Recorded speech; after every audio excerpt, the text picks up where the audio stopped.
નમસ્કાર દોસ્તો, મારું નામ રૂબીના છે અને હું લખનૌમાં રહું છું. ઇલિયાસ મારા અબ્બાનું નામ છે અને મારી અમ્મીનું નામ ઇનાયત છે. મારા મોટા ભાઈનું નામ રહીમ છે. મારી ઉંમર 20 વર્ષની છે. મારા અબ્બુ કપડાનો ધંધો કરે છે. મારા અબ્બુની પાસે ઘણા બધા કારીગર છે. અત્યારે લગ્નની સિઝન હોવાથી દુલ્હનના કપડા ઉપર જરી કામ કરવા માટે ઘણા બધા કારીગરો કામ કરી રહ્યા હતા અને તે બધા ખૂબ સારા પૈસા કમાતા હતા. હું અંગ્રેજી સ્કૂલમાં ભણતી હતી. મેં નાનપણથી જ હંમેશા એક વાત નોટિસ કરી હતી કે મારી અમ્મી અને અબ્બુ જ્યારે પણ સમય હોય ત્યારે ખૂબ જ મજાક કરતા હતા.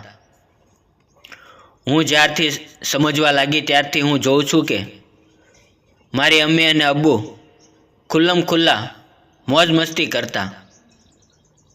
મારી કોઈ સાથે દોસ્તી થઈ નહોતી.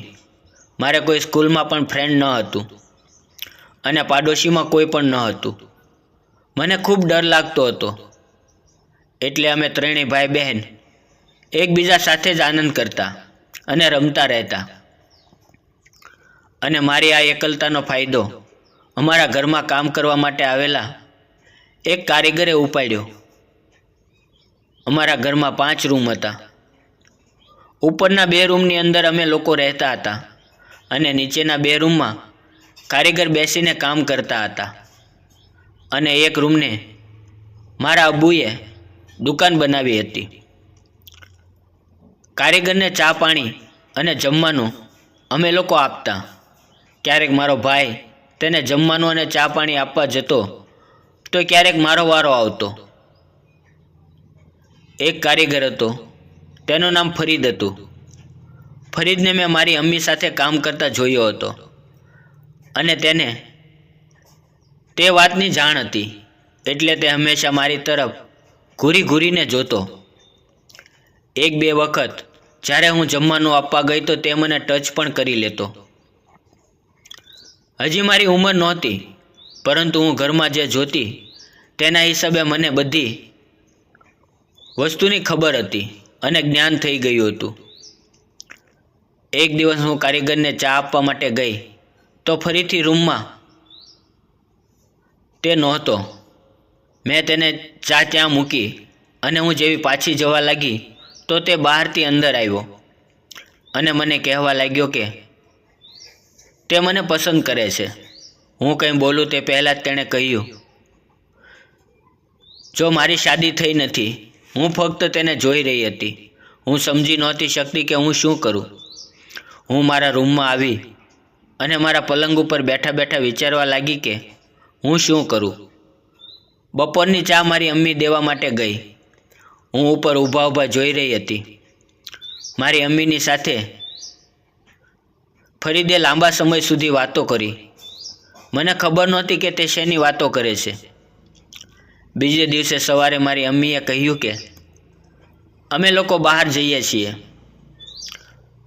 તું આજે સ્કૂલે ન જતી અને કારીગરને ચા પાણી અને જમવાનું ટાઈમસર આપી દેજે. આટલું કહીને તે બંને બહાર જતા રહ્યા. 11 વાગ્યે હું રસોડામાં ગઈ અને ચા બનાવવા લાગી.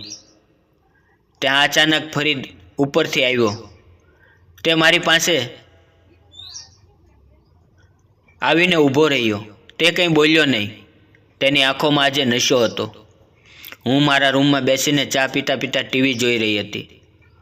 થોડી વાર પછી પાછો ફરી આવ્યો અને તે મારી પાછો આવીને ઊભો રહી ગયો. મેં એકદમ પાછું ફરીને જોયું તો તે પાછો ઊભો હતો. હું તેની સામે જોઈને થોડી હસી. મને અંદરથી જ વિચિત્ર ફિલિંગ આવી રહી હતી. તેણે મને પકડી લીધી. હું તેની પકડથી દૂર જવા માંગતી હતી, પણ તેણે મને જોરથી પકડી હતી. હું તેને ફરિયાદ અને વિનંતી કરવા લાગી, પણ તેની કોઈ અસર થઈ નહીં. પછી હું જોરથી રડવા લાગી. પરંતુ ટીવીના ખૂબ જ અવાજમાં મારો રડવાનો અવાજ દબાઈ ગયો. તે એક જાનવર બની ગયો હતો અને હું રડી રહી હતી. સાંજે મારા અમ્મી અને અબ્બુ ઘરે પાછા આવ્યા, પણ મેં કોઈને કાંઈ ન કહ્યું. બીજે દિવસે જ્યારે મારા અમ્મી કારીગરને ચા દેવા માટે ગયા તો હું ઉપરથી ઊભા ઊભા બધું જોઈ રહી હતી. ફરીદે મારી અમ્મી સાથે વાતો કરી અને થોડાક પૈસા આપ્યા અને તેણે ઉપર જોયું અને મારી સામે જોઈને હસવા લાગ્યો. હવે આવું અવારનવાર બનવા લાગ્યું હતું. જ્યારે ઘરે કોઈ ના હોય ત્યારે તે મારી પાસે આવી જતો. પહેલાં તો આ બધું છુપાઈને ચાલતું હતું, પરંતુ હવે તે મારી અમ્મી હોય તો પણ તે મારી પાસે આવી જતો. ધીમે ધીમે મારી અને અમ્મીની શરમ ખોવાઈ ગઈ, કારણ કે ફરીદે મને અને મારી અમ્મીની સામે જ બોલાવીને લઈ જતો.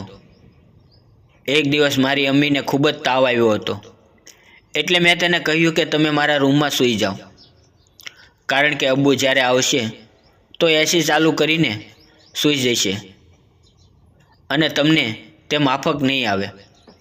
એટલે અમ્મી મારા રૂમમાં સૂવા માટે જતી રહી.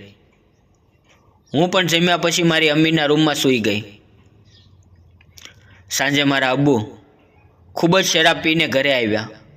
તે હોશમાં નહોતા. તેણે રૂમમાં આવીને એસી ચાલુ કર્યું અને સૂઈ ગયા.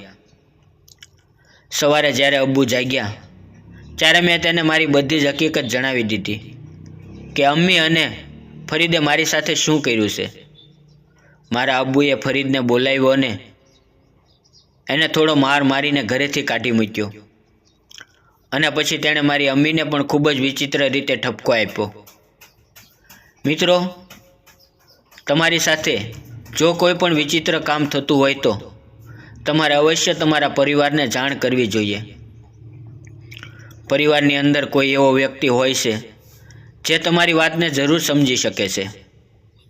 વિડીયો પસંદ આવ્યો હોય તો વિડીયોને લાઈક અને ચેનલને સબસ્ક્રાઈબ જરૂર કરજો.